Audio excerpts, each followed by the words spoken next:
Hello and welcome to some more Star Citizen news.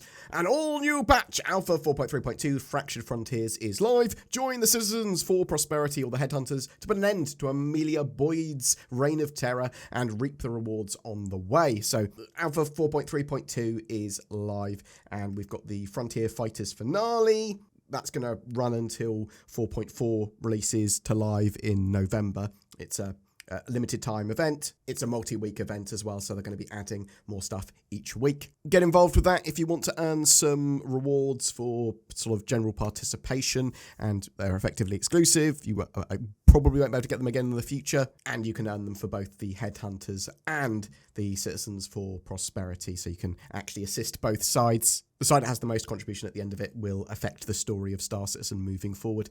Also, some other stuff in that patch. We've got the Paladin, Shiv, and Stinger, those new ships. A huge update to structural salvage and adding refining to that process, starting to get it ready for crafting. We had the Yomondi, that new sort of Valakar-esque creature and boss fight associated with it. That patch did have a few issues with it when it launched, and CIG are running the hotfix build at the moment to try and solve some problems. So they're testing fixes for server crashes, the Mole and Rock DS, and the Yomondi. They may need some downtime to get this actually fixed. They might need a little mini update for client and server.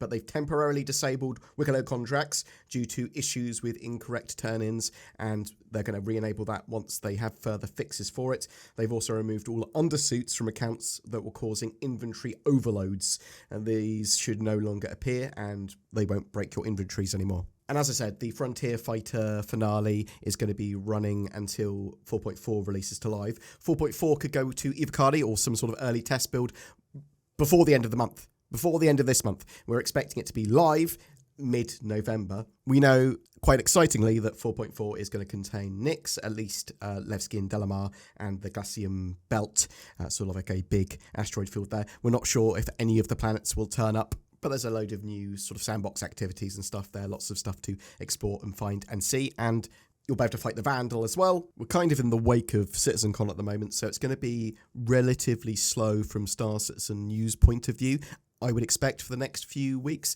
I mean, that said, there's stuff going on, right? There's the Day of the Vara still going on, I think, until the 3rd of November. And they're sort of heating up for the Intergalactic Aerospace Expo, which is one of the biggest, if not the biggest event of the year.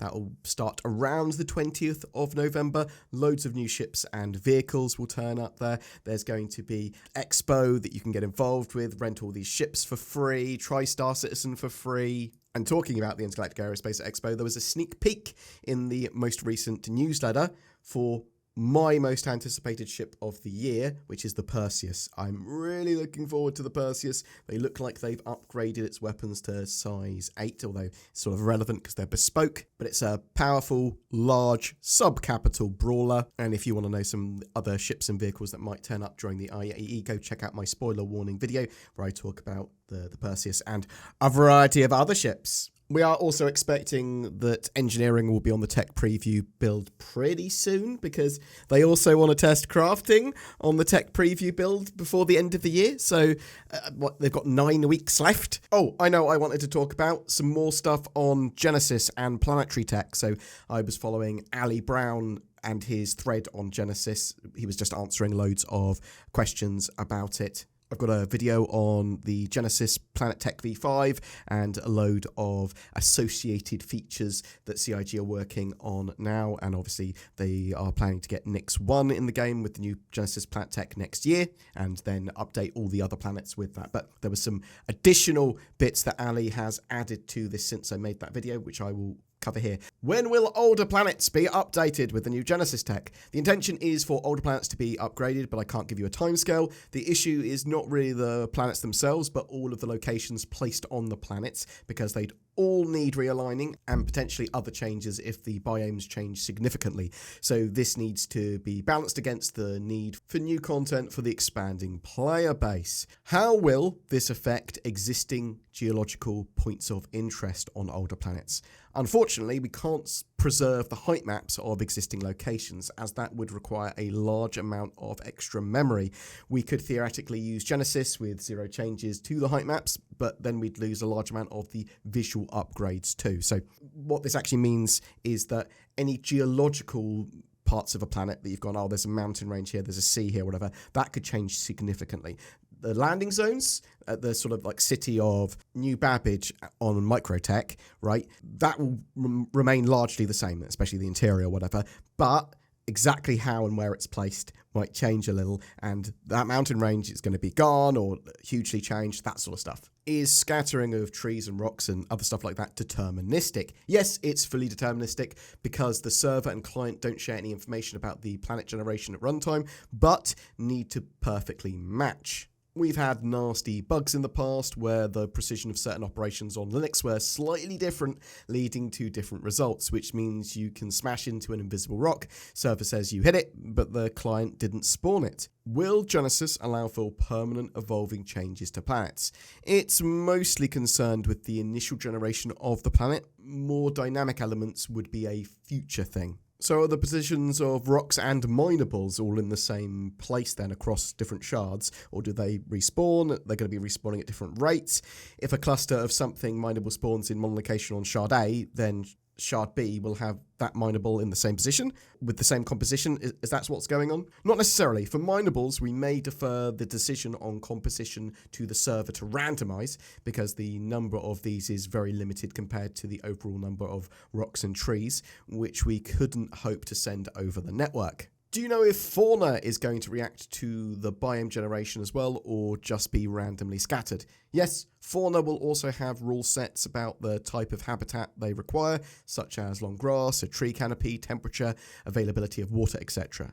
Will Genesis improve desert planets and moons? Yes, many of the improvements will help desert planets and moons too. Not so much vegetation scattering, but the terrain detail, geology, rocks, mining, etc. I am really looking forward to the Genesis Planet Tech updates. I mean, I look forward to most updates in Star Citizen, to be honest. Go check out our videos on CitizenCon and all of the different elements for CitizenCon, be it the new ships, be it crafting, be it this, what we're talking about now, Genesis Planet Tech, be it Nix, be it all the new instances and events and stuff they've got planned. We got videos for days. That's what we do on this channel. Make lots of Star Citizen content every day. And something that you should do every day, click the links down below to NordVPN and get some NordVPN. Maybe you don't need it more than once, but you've got to make sure you got that NordVPN. Clicking the links below or going to nordvpn.com/BoredGamer will get you a huge discount on NordVPN, and that will get you some better accessibility, security, and privacy on the interwebs. I use NordVPN. You might want to use it too. I think you should. Every month we have a ship giveaway, and for October, because of CitizenCon and it's a big month for celebration, we are giving away 5 different ships to 5 different winners. They all come with a game package and lifetime insurance. We're giving away a C8X Pisces, the Arrow Light Fighter, the 100i luxury starting ship, the Sulen, a very cool, weird alien starting ship, and the Nomad from Consolidated Outland. All you need to do to be in for a chance of winning one of those ships is comment on any of my videos made during October. Any of those are great to start the game with, or just as another ship in your fleet, or even as a lifetime insurance token to upgrade to something else. A big thank you as well to CIG for providing some of those ships for that giveaway. If you would like to further support the channel, consider becoming a Patreon or using the join button under my videos. That will get you some occasional exclusive content, and it really does help us out loads. Also, like, share, subscribe, that all helps tons as well. Thank you so much for watching to the end, and I hope you have a great October.